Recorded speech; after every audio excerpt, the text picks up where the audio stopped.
Assalamualaikum warahmatullahi wabarakatuh.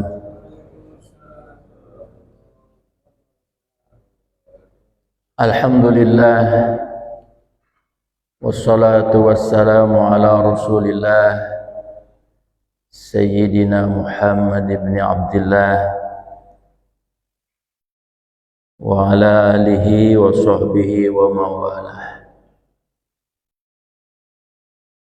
Amma ba'du fa ya ayyuhal hadirun wal mustami'un rahimakumullah. Usini nafsi wa iyyakum bitaqwallah wa ta'atihi la'allakum tuflihun. Qala Allah ta'ala fi kitabihil karim wa huwa asdaqul qa'ilin. A'udzu billahi minasy syaithanir rajim. Bismillahirrahmanirrahim. هو الذي بعث في الأميين رسولا منهم يتلو عليهم آياته ويزكيهم ويعلمهم الكتاب والحكمة وإن كانوا من قبل لفي ضلال مبين. صدق الله العظيم وصدق رسوله النبي الكريم ونحن على ذلك من الشاهدين والشاكرين والحمد لله رب العالمين. Ayyuhal hadirun wal mustami'un rahimakumullah. Pada pagi yang mulia ini marilah kita senantiasa bersyukur kepada Allah Subhanahu wa taala segala limpahan rahmat, taufik, hidayah dan maunahnya yang telah Allah berikan kepada kita. Insyaallah kenikmatan tersebut kalau senantiasa kita syukuri, akan Allah tambah baik secara kualitas maupun secara kuantitas. Sebagaimana janji Allah Subhanahu wa taala, la in syakartum la azidannakum wa la in kafartum inna adzabi lasyadid. Bapak sekalian yang saya hormati, tak terasa waktu berjalan terus. Sudah hari Jumat lagi dan sekarang sudah di akhir tahun Masehi tahun 2024 ya. Bentar lagi akan memasuki tahun baru Masehi 2025.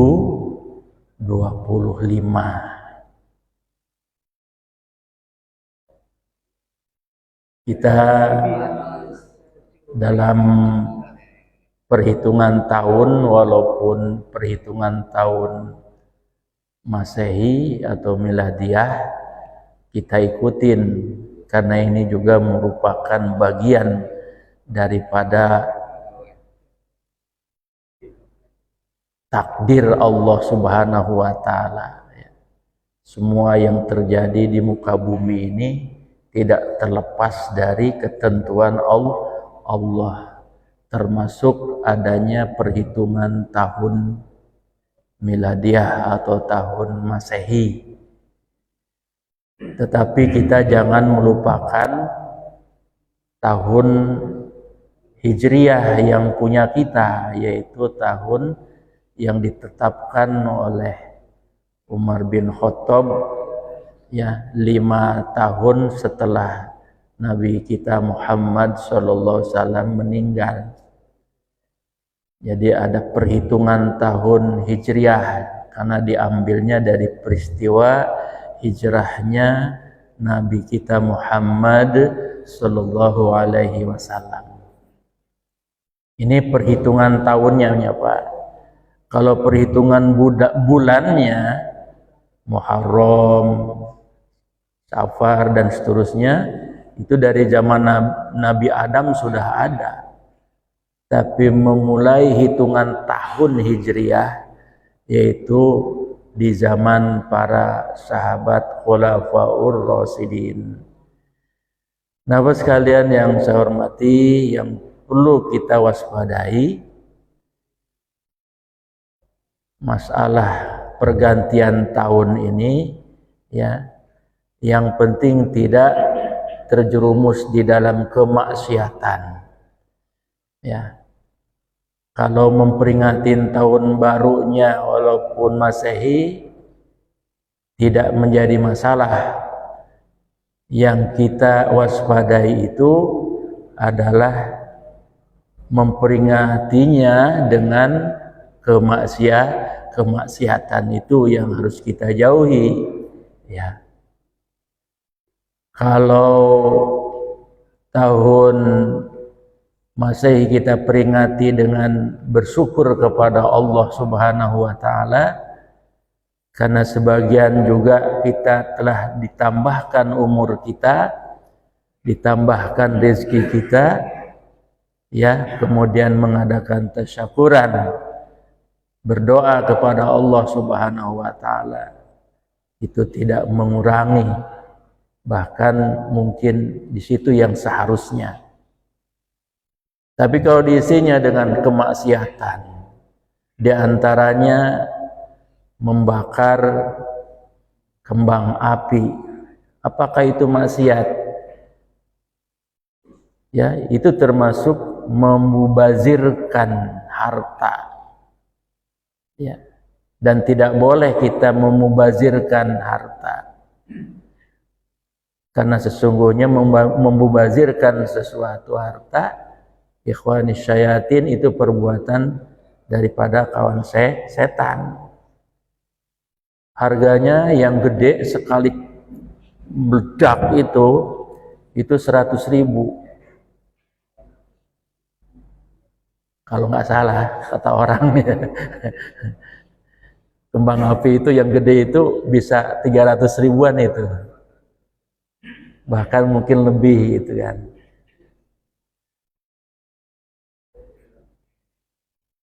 Di apa namanya, di kasih api dihidupin kan, tuh 100.000 sodar 100.000 ya. Jadi berapa kali jelegernya itu 100.000, kalau 5 kali jeleger 500.000 rupanya. Ya, 500.000 kalau diinfakkan ke masjid, ya, dilipat gandakan oleh Allah Subhanahu wa taala. Dari 500.000 itu 700 kali lipat dari 500.000 berapa? Selesai juga masjid ini dibangun, ya, kalau kita hitung-hitung ke sana. Jadi perbuatan itu termasuk membazirkan harta, ya. Itu bagi kita umat Islam sebaiknya kumpul di masjid, berdoa kepada Allah Subhanahu wa taala, tahadus binikmat pergantian tahun, ya.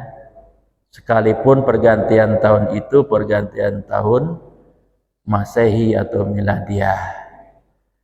Nah, perhitungan itu berdasarkan peredaran matahari. Jadi makanya mabniun, tetap hitungan harinya dalam 1 tahun itu 300 berapa? 60 hari ya. Tapi kalau perhitungan tahun Hijriyah itu berbeda-beda. Harinya juga kadang-kadang dalam 1 bulan berbeda. Bulan Ramadan kadang-kadang ada 28 hari, ada 29 hari. Bapak sekalian yang saya hormati, nah apalagi yang diisi dengan kemaksiatan, pergi ke gunung, pergi ke laut. Dahlah, kita cukuplah kita dulu waktu masih muda. Kalau sekarang udah banyak, berzikirlah kepada Allah Subhanahu wa taala. Cuman anak keturunan kita yang harus kita kasih tahu. Bapak sekalian yang saya hormati, untuk mengingatkan kita semua, tahadus binikmat pergantian tahun baru yang diisi dengan suasana kelabu, musim hujan ini juga kita harus waspadai agar menjaga kebersihan rumah kita, menjaga kerapian rumah kita, mungkin dari sampah dan lain sebagainya, lingkungannya ya. Baik Bapak sekalian yang saya hormati, pada kesempatan pagi hari ini kita lanjutkan bahasan nasihat-nasihat yang berupa empat perkara, yaitu al-maqalatus salasuna, maqalah dari empat perkara yang ke-30. Maqalah yang ke-30 ini an Ali radhiyallahu anhu, yakni dari sahabat Nabi kita Muhammad sallallahu alaihi wasallam, Ali bin Abi Thalib radhiyallahu anhuma. Annahu qol, beliau pernah berkata, arba'atu asya'a qaliluha katsirun. 4 perkara yang sedikit saja itu terjadi sudah dihitung banyak. Ya, ada 4 perkara sedikit tapi sudah dihitung banyak.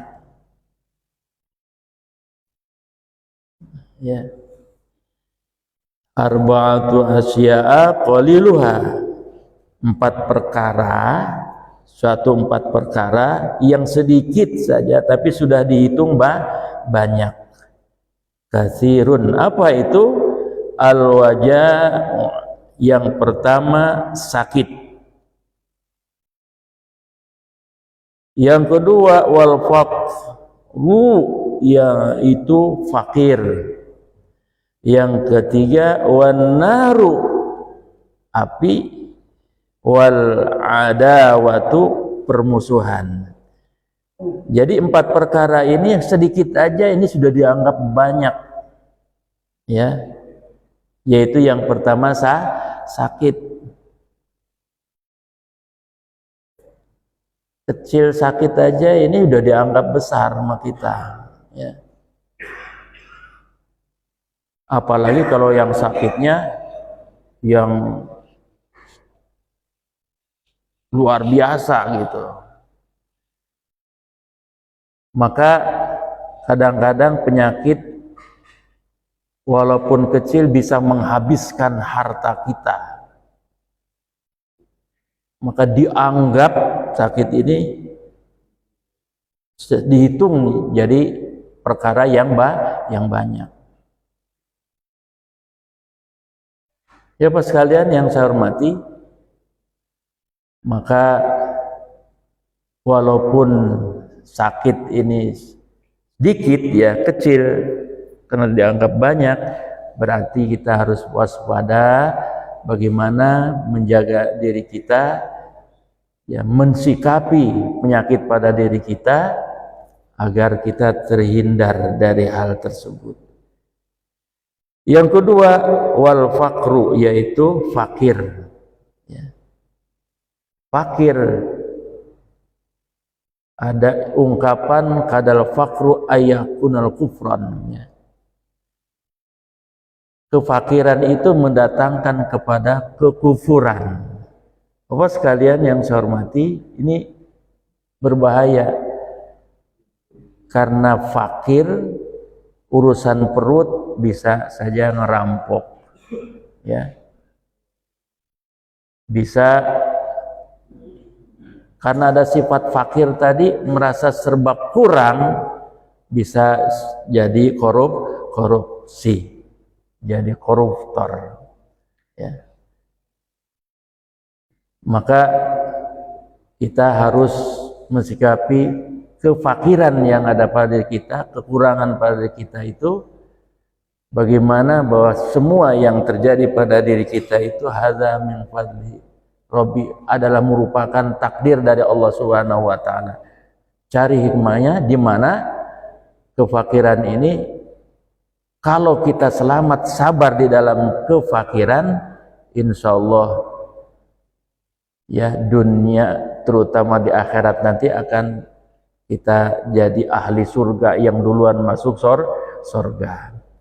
Karena perhitungan orang fakir dengan orang kaya ketika masuk surga itu selisihnya 500 tahun. Jadi duluan.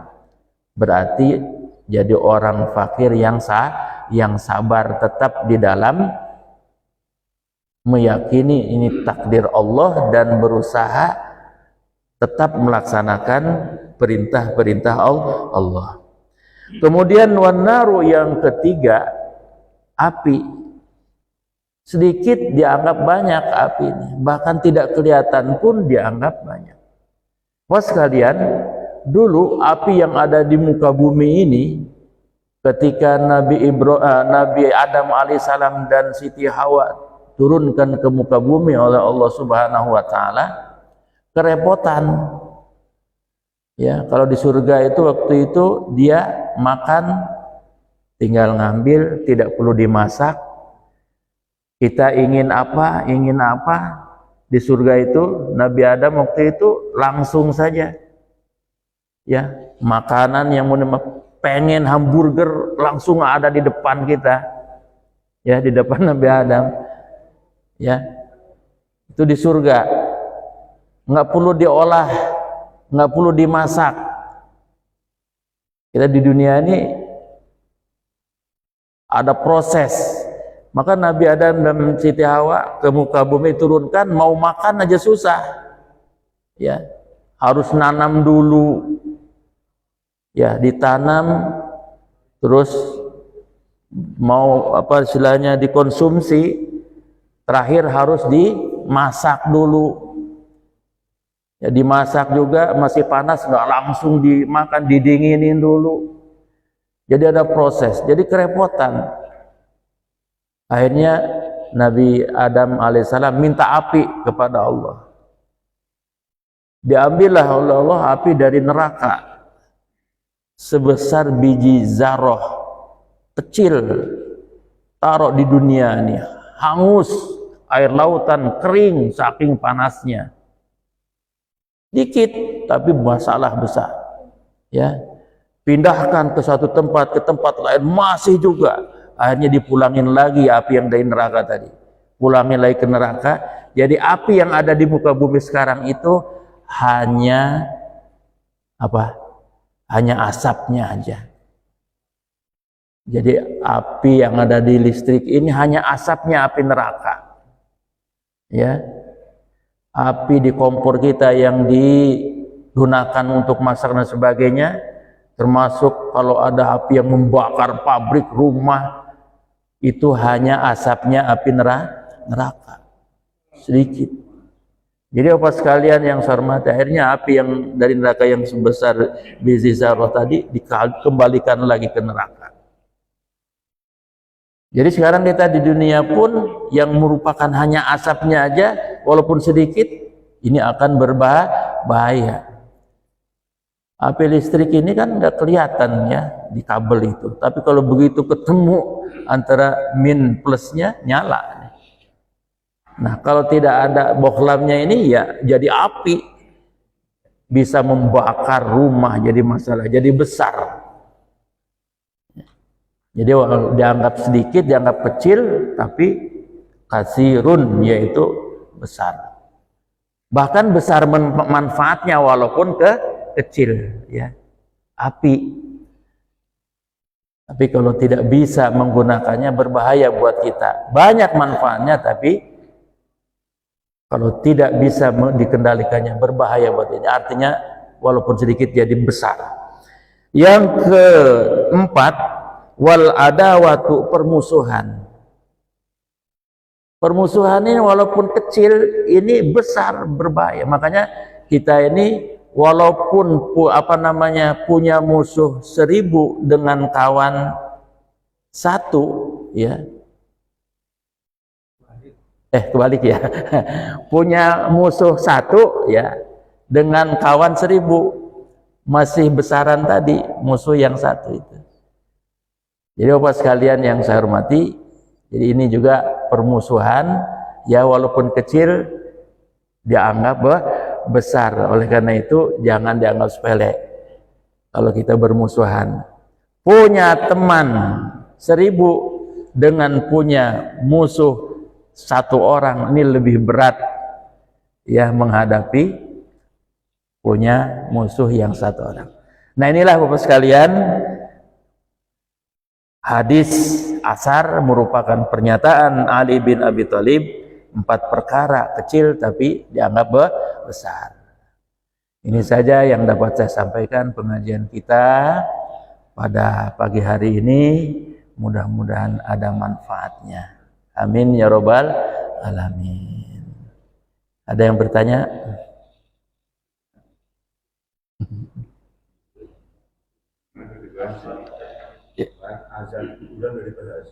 Ya. Azan di kuburan. Ini Pak Ade, gimana azan di kuburan? Hukumnya boleh, ya. Boleh. Jadi itu kias, ya, kias dari ketika lahir Nabi kita Muhammad SAW mengazankan cucunya Hasan wal Husain, bahkan mengkomatkannya. Makanya fungsi azan itu bukan hanya untuk waktu sholat saja, banyak fungsinya.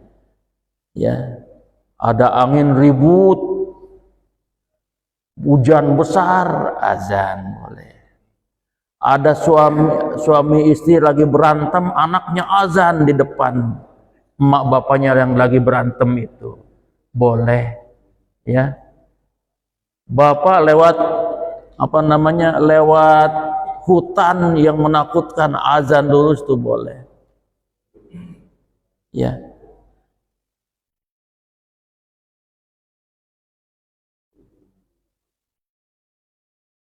Jadi Bapak sekalian, itu dikiaskan waktu lahir Nabi mengazankan cucunya. Jadi lahir ke muka bumi, masuk ke liang lahat. Jadi dikiaskan. Bagaimana kalau nggak diazanin orang yang di dalam kubur? Yang nggak apa-apa. Iya. Oh, bid'ah itu katanya. Ya, orang-orang ulama-ulama dulu ketika mengantar orang pergi ke kuburan di zaman wali-wali Songo itu, ya, itu bawa ayam. Bawa ayam, begitu selesai ngubur, ayamnya dilepas, diuber sama yang ngubur. Jadi orang berlomba-lomba, walaupun awalnya ngantar ke kuburan itu mau nangkap ayam deh. Jadi dia tujuannya, wali itu bawa ayam ke kuburan itu supaya orang mau ngantar ke kuburan, karena banyak males orang ngantar mayit ke kuburan itu. Ya. Jadi dipancing dulu. Ya, itu namanya metode dakwah. Ya, metode dakwah. Di Kampung Sawah itu ada Pak Ustadz Toha dulu, saya masih kuliah Ustadz Toha. Jadi di Kampung Sawah terutama blok 7 itu segala tempat kemaksiatan. Ya.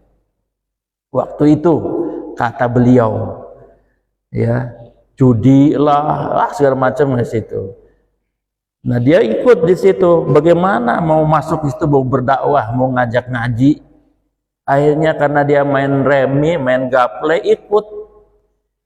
Namanya metode dakwah parsitipan. Ikut dulu di situ. Ya, menang terus dia kan. Menang. Waduh, Pak Ustadz menang terus katanya, main judinya. Ya. Nah, suatu saat kita ke rumah saya, ya, ngapain? Ngaji katanya gitu. Ngaji. Ya. Jadi ngaji, diajarin alif, ba, ta, sa. Mau dia kan? Ini mau merubah. Nah, itu metode dakwah. Walaupun di situ ada keberatan gitu ya. Terlalu ada yang nggak boleh kalau gitu. Berarti man tasaba biqaumin fa huwa minhu. Barang siapa yang mengikuti satu kaum maka digolongkannya. Tapi dia niatnya mau dakwah. Alhamdulillah yang tadinya nggak bisa ngaji walaupun masih main bisa ngaji. Ya, walaupun yang tadinya nggak bisa sholat diajarin sedikit demi sedikit, dengan metode itu dia mau sholat. Saking mau diajak ke masjid tuh nggak mau, akhirnya dia Pak Ustadz bikin majelis namanya Darul Mukminin di kampung sawah di Brebes itu. Jadi diajak sholatnya di Darul Mukminin itu. Alhamdulillah sedikit-sedikit berubah, ya. Jadi Bapak sekalian yang saya hormati, hal yang seperti itu metode. Jadi kalau yang azan dikubur bukan berarti si mayat itu diajak sholat. Masa sih orang mati diajak sholat? Hayya 'alas sholat. Ya, tapi di situ kalau fungsi azan Nabi waktu ngazankan cucungnya Hasanul Husain apa mengajak sholat di situ? Ya, tapi di situ adalah menanamkan kalimat tauhid. Ya, pertama dimasukkan ke dalam telinga bayi yang baru lahir itu menanamkan tauhid. Allahu Akbar dan seterusnya. Ya, jadi Bapak sekalian yang saya hormati, itu produk ijtihad ulama zaman dulu, ya. Jadi Bapak sekalian, itu jawabannya Pak De. Ya.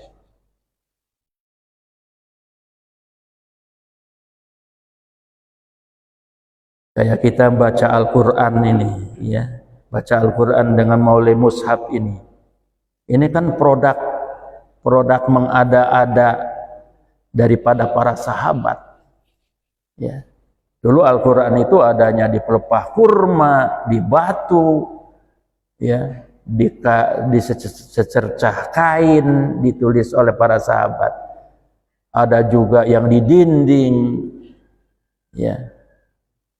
Nah, kemudian disusun oleh para sahabat.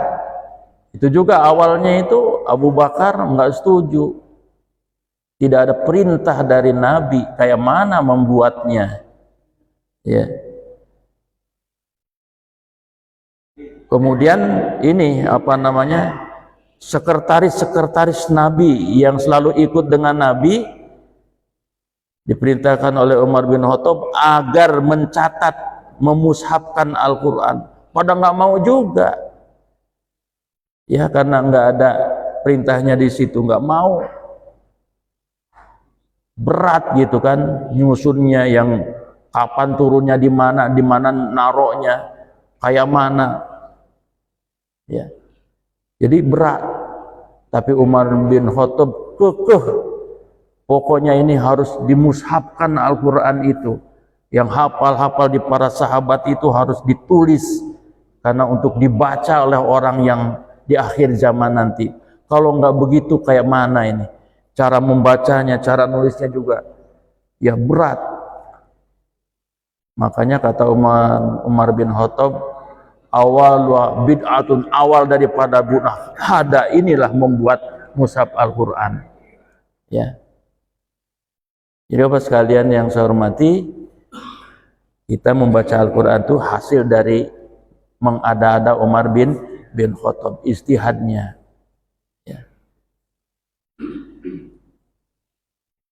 Baik, sampai di sini mari kita berdoa kepada Allah Subhanahu wa taala. Oh ya, ini sebenarnya tugas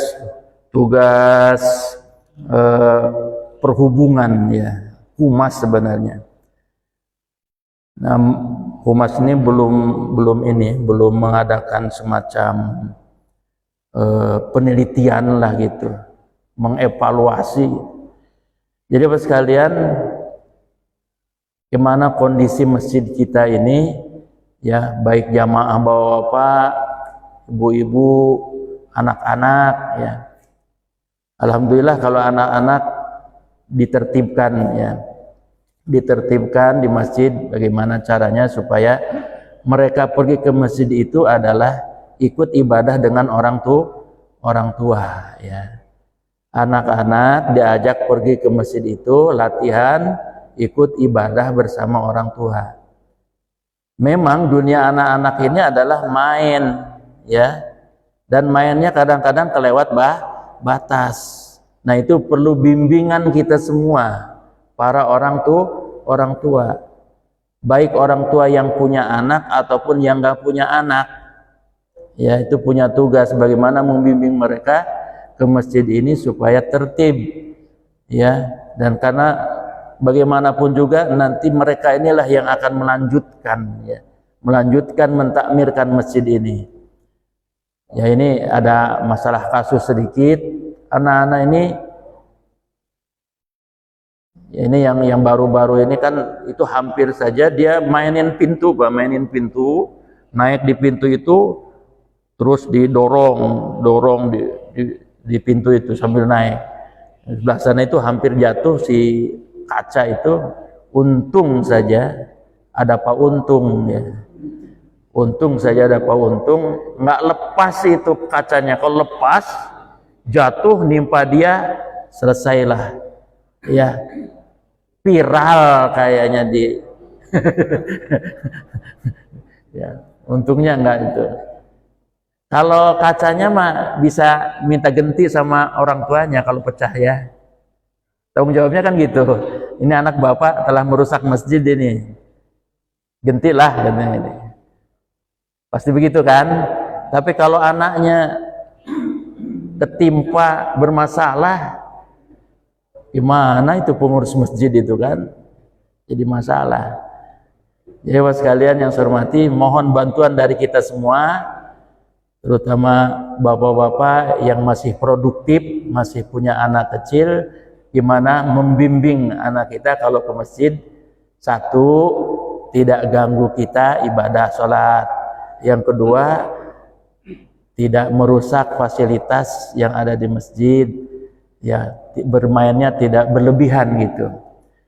Saya ada ide pemikiran, karena bagaimanapun anak-anak itu dunia main. Itu bagaimana para pamong yang ada di perumahan Nusantara itu membuat fasilitas bermain anak, ya, membuat fasilitas bermain anak supaya bisa diarahkan, ya, buat perosotan, lapangan bola. Ini main bolanya di masjid Pak, anak-anak itu, ya, di depan situ. Paling saya kasih tahu, Pak, nak, mainnya di atas sana, ya, jangan nanti itu. Kita mau nyubit, mau mukul, berbahaya itu kan, berbahaya. Tapi cari solusinya lah, karena anak dunianya main, apalagi ini mau libur nih, ya. Gerombolan bawa HP semua nih masuk masjid, anak-anak duduk di bawah AC itu situ, AC-nya dihidupin pada main HP, ya. Ya, makanya Pak Ade Sardi bayar listriknya 3 juta kemarin, ya. Nah, ini karena anak-anak bisa mencetnya yang ini dekat itu, ya. Nah, ini mohon perhatian kita semua, ya. Anak-anak kita gimana membimbingnya supaya tertib lah itu. Ini tugas humas ini sebenarnya. Mana humas nih? Mengkondisikannya itu sama keamanan itu. Itu aja sekilas info. Mari kita berdoa kepada Allah Subhanahu wa taala. A'udzubillahi minasyaitonir rajim. Bismillahirrahmanirrahim. Allahumma shalli ala sayyidina Muhammad wa ala sayyidina Muhammad. Rabbana anfa'na bima 'allamtana, rabbi 'allimna alladhi yanfa'una, rabbi faqihna wa faqih ahlana wa qarabati lana fi dinina wa dzikr, rabbi wafiqna wa wafiqhum lima tartadi qawlan wa fi'lan karama wa rizqil kulla halalan daima nahdha bil khairi wa nufa kulla syar. Rabbana aslih lana kulla su'un wa aqirra birridha minkal uyun waqdi anna rabbana kulla duyun qabla an ta'tiyana rusulul manun waghfir istur anta aqrabu man satar. Ya Rabbana ya Fatahu ya Alam, barik lana fi hadal maqam fahfanna daima minal asam waj'alna minal ulama'il amram وانظر إلينا في العشاء والصلاة والتقصى المصطفى من إلى الحق دعانا والوفاء بكتاب للناس شفاء وعلى صحب المصاب الغرر اللهم اهدنا بهداك واجعلنا ممن يسارع في رضاك ولا تولنا وليا سواك ولا تجعلنا من أمرك وعصاك وحسبنا الله ونعم الوكيل نعم المولى ونعم النصير ولا حول ولا قوة إلا بالله العظيم ربنا آتنا في الدنيا حسنة وفي الآخرة حسنة وقنا عذاب النار والحمد لله رب العالمين. Sekian, terima kasih pada Allah, mohon ampun, astagfirullahaladzim. Assalamualaikum warahmatullahi wabarakatuh.